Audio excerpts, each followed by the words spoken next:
সম্প্রতি তিস্তা নদীর বুকে নির্মিত বহুল প্রত্যাশিত মাওলানা ভাসানী সেতু উদ্বোধনের পর গাইবান্ধা কুড়িগ্রাম রুটে নতুন করে বাস সার্ভিস চালু হয়েছে। নতুন রুটে যান চলাচলও বেড়েছে।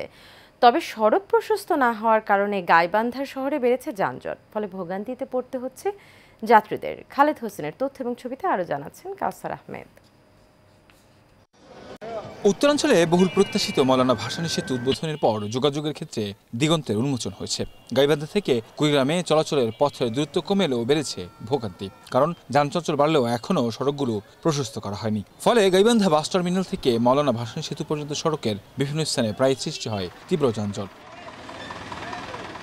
বিশেষ করে পৌর এলাকার পুরাতন ব্রিজ এবং দরিয়াপুর হাটে সবচেয়ে বেশি যানজটে পড়ে থাকতে হচ্ছে যাত্রীদের। এমন অবস্থায় বাইপাস অথবা সড়কগুলো প্রশস্ত করার দাবি স্থানীয়দের।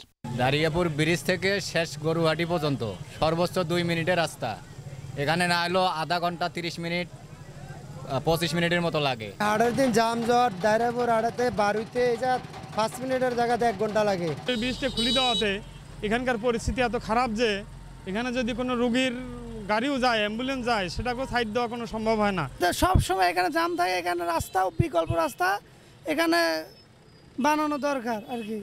সরকারের কাছে আহ্বান রাখবো যে এই রাস্তাটাকে কল্যাণ রাস্তা করার দাবি জানাবো। যানজট নিরসনে বিভিন্ন পদক্ষেপের কথা জানালেন জেলার সড়ক ও জনপথ বিভাগের এই কর্মকর্তা।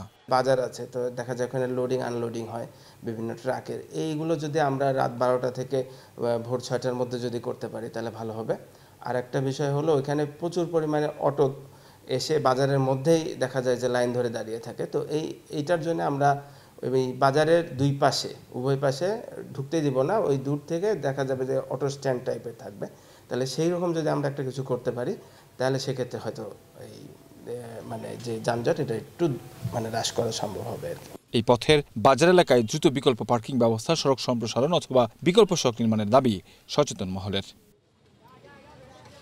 কাউসার আহমেদ, এশিয়ান টেলিভিশন।